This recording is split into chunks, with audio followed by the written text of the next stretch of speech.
Alright, and welcome to FRACKiT, and this is the start of WolfVS. It's a series of one-on-one conversations.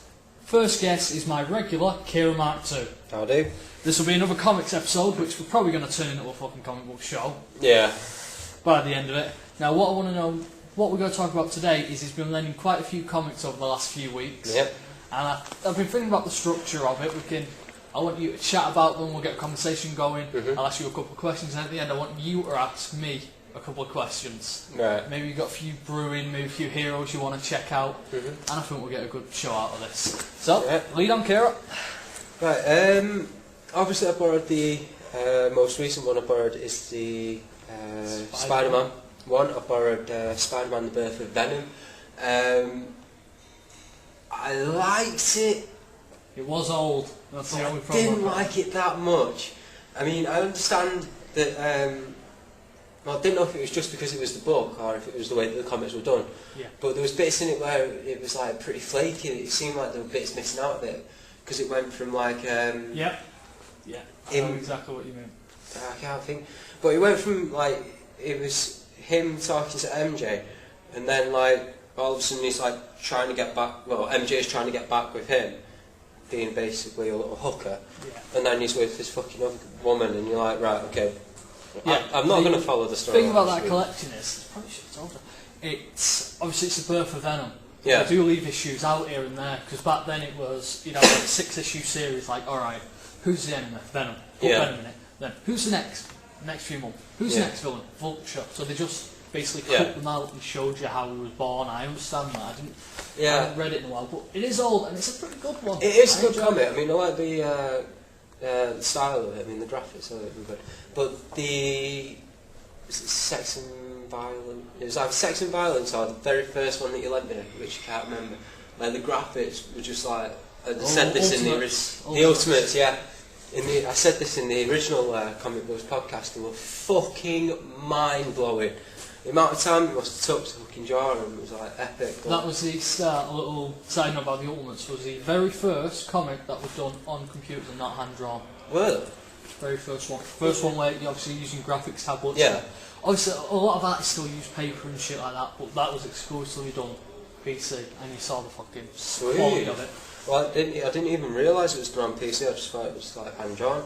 But yeah, this one that I've just read now, the Spider-Man one, I enjoyed that hell of a lot because it's showing like Spider-Man's his like weak side, because you've got Moron or something like that. Oh yes. Moron. We'll just call him Moron. We'll call him Moron. He's like his doppelganger. Yeah. So he can't, like, his spider senses don't like fucking tingle or anything. That sounds fucking pervy. Oh, my spider senses are tingling. Anyway. Did you ever see the old 60s cartoon, 70s cartoon? Yeah. It sounded like Rex Harrison doing the voice, and it's like, my spider senses tingling. Yeah, but like I say, he can't notice him, so he's showing like his weakness, and the way that Ezekiel, as well, is another doppelganger of Spider-Man, but it's not like the evil doppelganger of Spider-Man, and the way that he's like talking to Spider-Man, or Peter Parker, and he's saying like, well, why did the spider bite you? Was the spider already radiated, or how did you become Spider-Man? And it's like them little things within the comic book. And they're like, well, how did he actually become Spider-Man? And then you're like gagging to read on. So you read on and you find out, and it's like, oh right, so that's how he becomes Spider-Man. But going back to what I was saying before, like just before we started this, I've also been reading the X-Men comics and the Ultimate. Yeah. Well, we'll do the list. All right, we've got Ultimates. Quick thought. I like that. Wolverine, favourite character, definitely. Yeah.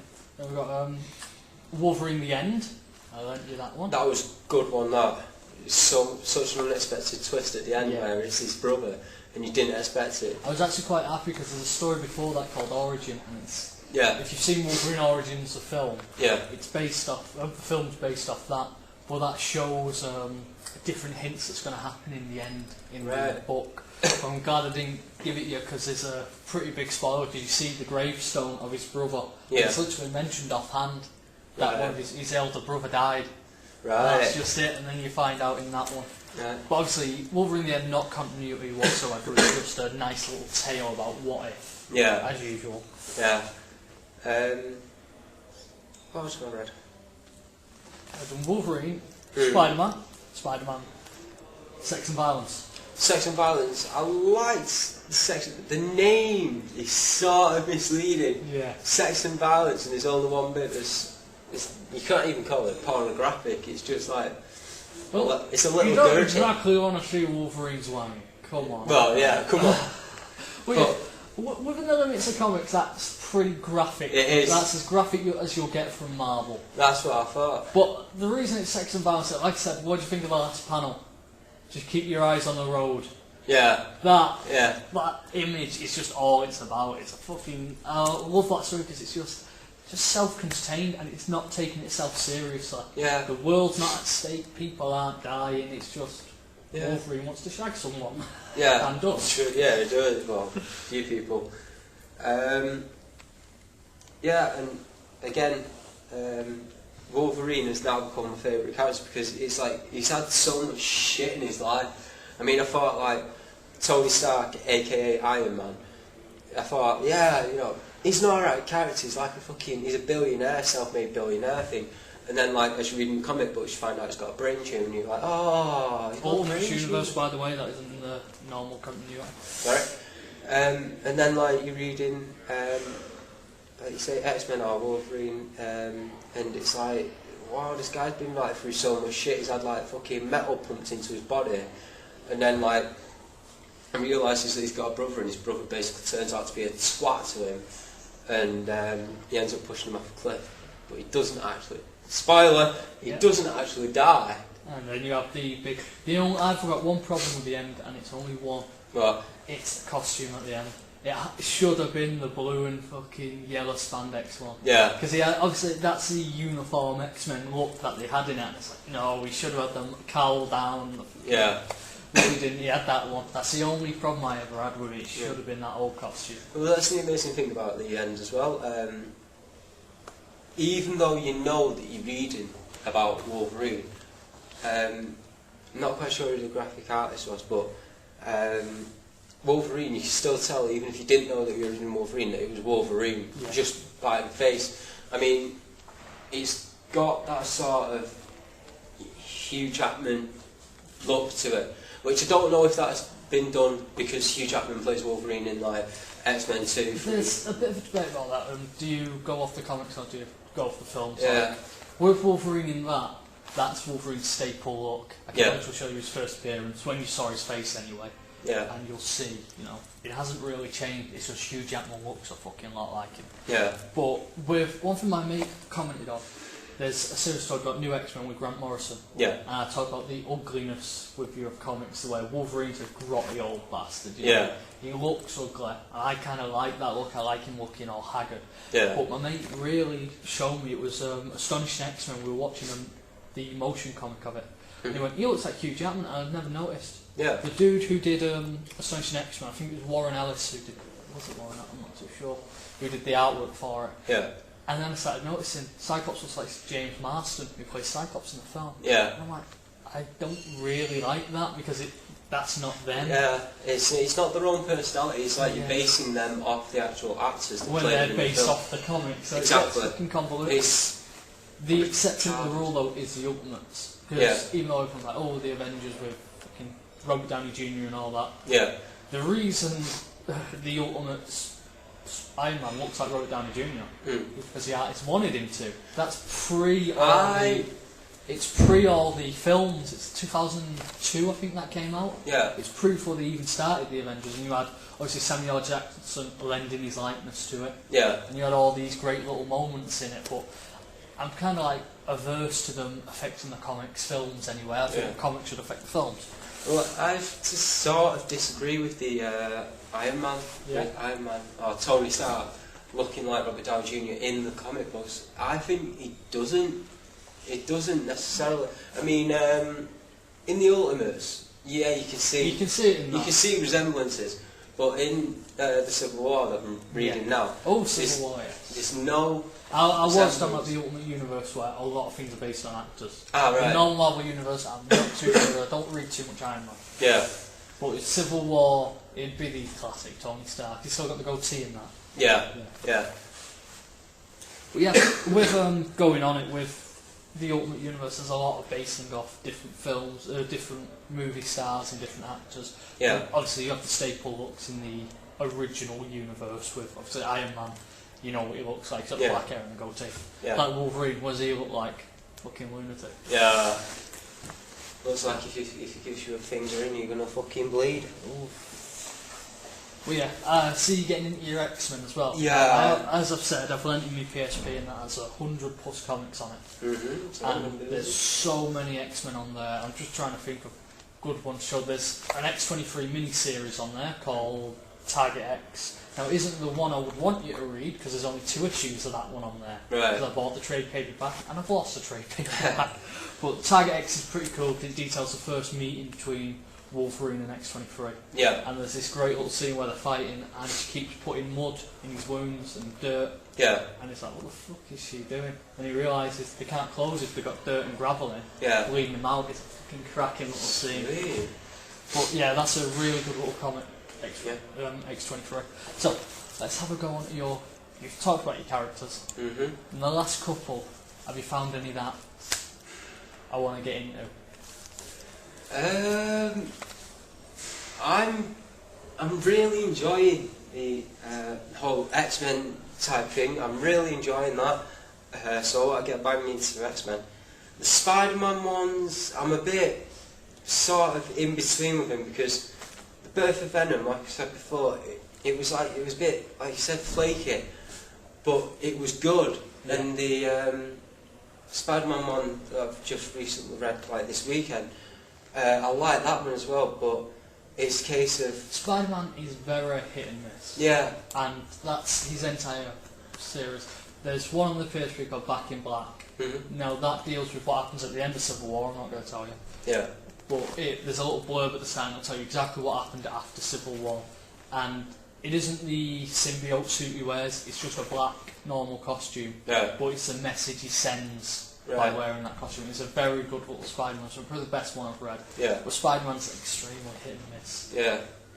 Well, yeah, like I say, I just want to get into X-Men, start reading them, because, like I said before, Wolverine's story, when you're reading the,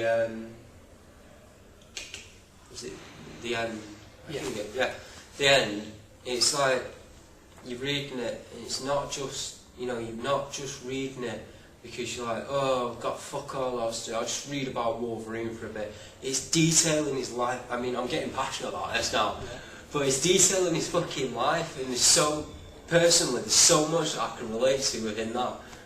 And I don't know if whoever created it, like, makes the characters based off their like traits or whatever, or if he's got like acquaintances or friends or whatever with these certain traits, and he's like, that'll fit perfectly for this character, and this will fit perfectly for this. With character. Wolverine, has had so many writers and artists working on him over the years. You've got the staple character, but most recently in the last 10 years, people have started to say, you know what, all these little tropes that are to do with him. Yeah. Let's fuck him off for a bit. Let's see who he actually is, and let's have fun with him, like sex and violence. Yeah. He's got barely any character in that. Yeah. He's just standard Wolverine, but obviously in the end you see the angst, you see all the experience he's gone through and all the pain. Yeah. And they're trying to get a little more detailed into that, and you'll see that in Old Man Logan as well. Yeah. And it's just like, it's letting go of, it's this character, he has to be a certain... So like I said, for 15, 20 years, he was doing,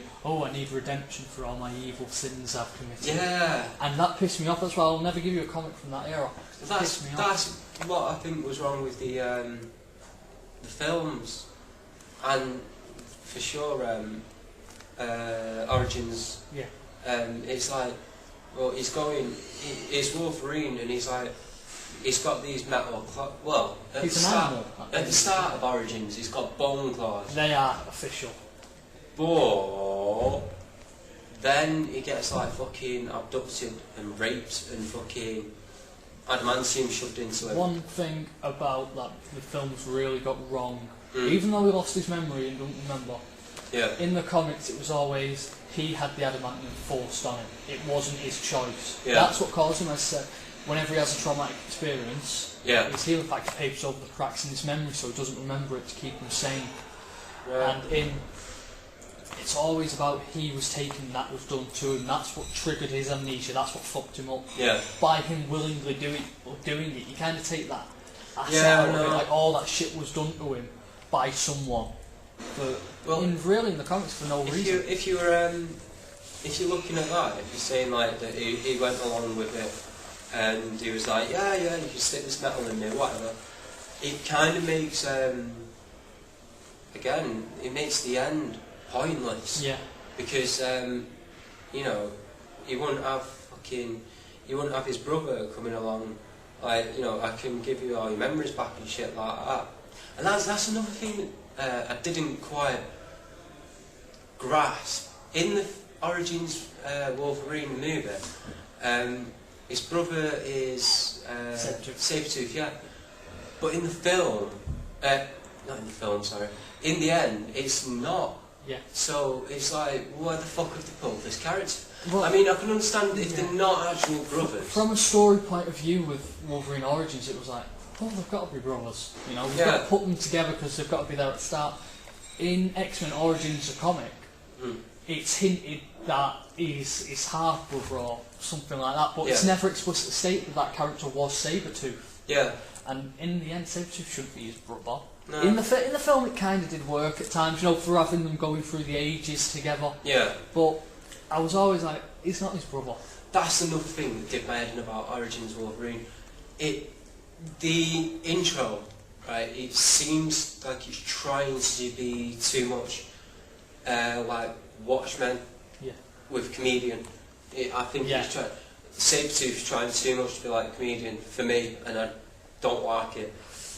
With Origins, I enjoy the film. I think it's fun, and that first opening, you know, that opening, in my opinion, looks a lot better than most of the rest of the fucking film. I'd rather watch that. I'd rather watch them going through the ages slaughtering people than what they ended up with. But you got to remember, it was Watchmen time. Everything copied the fucking Watchmen. True. Everything did, and even X-Men. That's why I'm holding a lot more hope for the Wolverine, which is coming out next year. And obviously, there's been rumours and hints, and Hugh Jackman said it a couple of times, and I'm not sure. I hope it does. They're trying to do an R-rated version, and I don't know if it's going to be a DVD exclusive or anything. Like, you know, they did it with Taken. Taken was a 12A in cinemas and then a 15 when it got released. And I hope they do. If they do an 18-rated Wolverine or a 15-rated Wolverine, you can actually see Wolverine doing what he should be doing. What he is. Being an animal. That's the one thing Hugh Jackman's always said. He wants to play Wolverine as he should be. But he's never really got the chance, because the problem with the X-Men films, even though I fucking love them, possibly the best superhero cast. Even better than the Avengers. But the thing about it is, he's the hero of it. Wolverine is not the fucking hero and should not be played as a hero. Because if you look in the comics, the hero usually is Cyclops. And even now that's even gone up hot. And Wolverine's the one you turn to again to the PSP. There's the first few issues of X-Force. Obviously you read the little mini-series, that's the start of it. And Cyclops assembles a team, obviously headed by Wolverine, and it is all about, who are our enemies, you're going to kill them. That is one of the best things ever. It's the X-Men striking first, instead of waiting for an enemy to come and go, oh, I'm going to kill you all. They're killing them before they can, and it's a fucking great little adaptation to it. But Wolverine, you got to remember as well, if you start reading Wolverine, there's a lot of different interpretations. Some you're going to like, some you're going to fucking hate. Like there was one they did, Wolverine Origins, not the 4-issue miniseries, but a 50-issue run. And it was explaining, it was kind of going into his past and adding more to it, about the Vietnam War and shit like that, and it was fucking terrible. They just fucked it up, because the artwork was disgusting. It was one of those, you know, when, as I talked about ugliness in comics, you can make ugly beautiful, like Frank Quietly does it the best. But with this, it just looks ugly. It looks like the dude can't draw. And look, I'm talking the entire 50 run issue, it's the same artist. Bloody hell. I just can't be asked. I literally stopped at like issue 12 and thought, fuck you. Yeah. But yeah, with Wolverine, you're going to find a lot of, I don't like that version, but I like that version. Yeah. And there's a lot of that with Wolverine, but with me, it's always been Wolverine was awesome, and then around 2005-06, he became one of the best characters in the Marvel Universe. Yeah. Because they finally let him say, fuck redemption. Yeah. I'm a bastard. Yeah. That's it. And that's why I like X-23, because he's trying to redeem her, he's trying to make her not an animal, not what he is. Yeah. But she's already there and he doesn't realise it. That's the sad part, is no matter what he does in X-Force, no matter what he does in any of his series, he can't save her. Yeah. But he always tries to. Yeah. Alright then, so you've read Ultimates, Mm-hmm. obviously different continuity, not the main universe. The Ultimate Universe went under. Yeah. Fuck me mate, you don't want to know how bad that universe is. They did the X-Men, I've got the, I think Salvations has still got it in my trade paperback of Ultimate X-Men. Yeah. And it's just like the Ultimates. First 6-7 issues are great. Yeah. The next few issues aren't that great, and I read quite a bit of it, then I read one arc called Ultimatum. Yeah. Horrible. Horrible. Horrible. Wow. Yeah, I like characters dying. Yeah. And in the Ultimate Universe, the character dies, they're gone. Yeah. They're not brought back, there's no magic. Yeah. But with fucking the Ultimatum, everyone just fucking drops left and right for no reason. And in some horrific ways. I'm not going to tell you anything in case you actually read it. Mm. Oh, it's just the worst ending to the universe. And then they tried kickstarting it with all the characters dead. The X-Men now consists of Kitty Pryde, Wolverine's son, Mm-hmm. I don't know who else, they're the only two I can name because the rest I don't know. But yeah. Spider-Man survived, and then they had the huge Death of Spider-Man arc where someone else took over Spider-Man. Yeah. And he's still Miguel O'Hara. Apparently that's a really good run. Never read it. But yeah, they killed so many people and so many mutants. It's what killed off that universe. Yeah. Because even though you still, I think Captain America and guys like that survived, you still have those books. Once you kill off the X-Men, Yeah. you kind of kill the heart of it. I really don't want to read it. Don't matter about the fucking Fantastic Four out like that. Oh god, no, I don't think I've... In Civil War, I've seen them in crossovers, but I never read them. It's not interesting to me. It's very much a child's book, and as it should remain. Yeah. Like, that's the thing about Civil War, when he got fucking bottled, I'm like, shit. They bottled the kids' character, sweet. Like bottling fucking Barney or something. Yeah.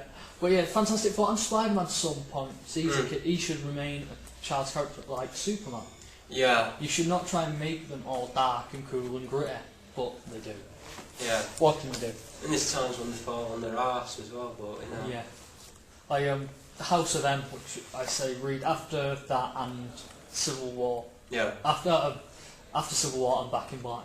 Yeah. That is one of the best comics I've read in a long time. It contains all the Marvel universes, everyone's in it. Mm-hmm. But it's an X-Men story at the end of the day. Right. And it involves Scarlet Witch has lost her 2 children. She lost them in childbirth. Right. And she's gone fucking batshit. Lost it. And her powers are all, she can basically do whatever she wants. She's one of the most powerful beings on Earth. And it's Magneto's daughter. Right. And the Avengers vote to kill her. Mm-hmm. So they go to kill her and she changes the universe in her dad's image. Bloody hell. So every hero, everyone who's been battered and beaten, gets what they want. Wolverine gets his memories back. Spider-Man gets Gwen Stacy and a kid and a happy life. Yeah. Cyclops and Emma Frost get married. Bloody hell. Fucking amazing. Captain America's never frozen. He's in it for like one panel as an old man walking past. Bloody hell. But it's a great little story. But that is one of the best ones. Yeah. Definitely that. Alright then. So you've done Wolverine. Any other characters or any other series you might be interested in? I don't, not at the minute I don't think. I mean, like I say, Wolverine, it's basically just Wolverine at the minute. I think that's every comic book fan start. Yeah. You get your Wolverine phase and get it over and done with. Yeah. But Wolverine is a great character and you're actually at the best point to getting a Wolverine. Yeah. Because I can tell you a million great stories with him in. I try and keep you away from the shit. Yeah. Alright then, is there any questions you want to ask me? Say if there's anything that's confused you in the comics. Like clearing something up. Yeah. It's not a confusion, it's just whether it's an add-in or a fuck up. Yeah. Right. In the comic book, Birth of Venom, Yeah. right, when Peter's fighting with Venom in the bell tower in the comic book. In the film, it's in like a fucking scaffolding yard and shit, right? And obviously, Harry Osborn comes along and helps him out as the Hobgoblin. In the comic book, this is why I'm a bit, hazy about it. In the comic book, it doesn't show that because obviously, excuse me, Spider-Man's killed the Hobgoblin, or so you thought, until you read the next Spider-Man that I read. But anyway, the film, did it add it in just off the cuff, like, oh, we'll throw in the Hobgoblin? I can answer that one. Well, yeah. Because the thing with the films is, I'm trying to think of an example. If you look at, say, Spider-Man, the first film was based off the origin story, the original origin story, with Green Goblin and everything. Second film based off a similar arc with Doc Ock. Third one, they had like 6 arcs into it. The Harry Osborn arc, Sandman, and who else was it? And obviously Venom. And they just remote together and see if it worked. They didn't. It failed. I think it's terrible. I think it would have been better if it was just like Sandman's story. I think it would have been better if it was just a Venom story, but that's the thing, you could have got 3 sequels out of that. Yeah, and exactly. It's the same with the X-Men. They shouldn't have had the Phoenix in the X-Men The Last Stand. It should have been Magneto's film. You've been building up for it since X-Men 1. Do the Magneto storyline, then do the Phoenix after that, but you never do. But with films, you've got to remember that it's all just throwing shit in. Try and make as much money. I might even try and get it to you tomorrow. It's Batman Year 1. You watch that, you'll never look at Batman Begins or The Dark Knight Rises. Not The Dark Knight Rises, Dark Knight. The same again. Because 99% of it is taken from that book. And it's an animated film they made of the book, it's easy to watch. 99% of it. I'm just trying to think of a little example. Joe Card at the end of Batman Begins. 1980. Plenty of shit like that. Fucking awesome.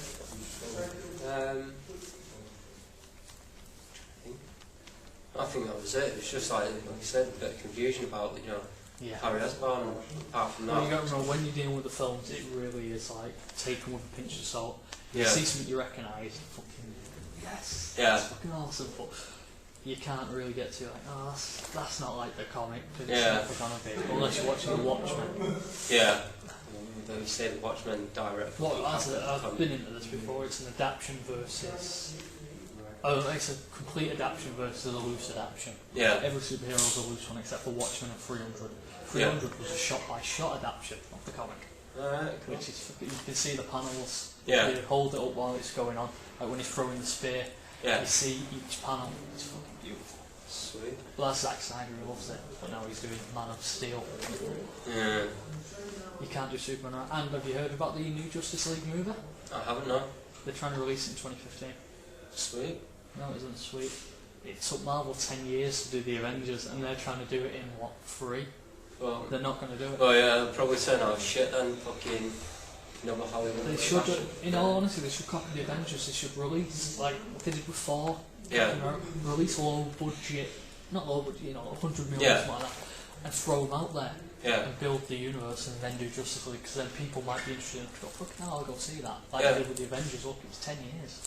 And what's going to happen? Well, if they just throw it out, you're only going to get like super comic book nerds and you fucking Comic Con fans. And not only that, you might get people who like the Man of Steel, because that's going to be the Superman in it. But there's been talk about tying the Dark Knight Rises into it, which won't work at all. But then again, that's film. You're in a much better world of comic books. Because every character has their own voice. My Magneto is Ian McKellen. So if you like real life characters, you like Wolverine or like Hugh Jackman's voice, read it and see if it sounds fucking great. Because I hear Scott McNeil for Wolverine, who did him in the series. Also Piccolo and Dragon Ball Z. We've got quite a bit there. What we should do is when we get back, once you've had a chance to really digest everything on that, we'll do another one. And next time you're talking to me, I'm not talking to you. Alright, that's it for FRACKiT this week, and frack off.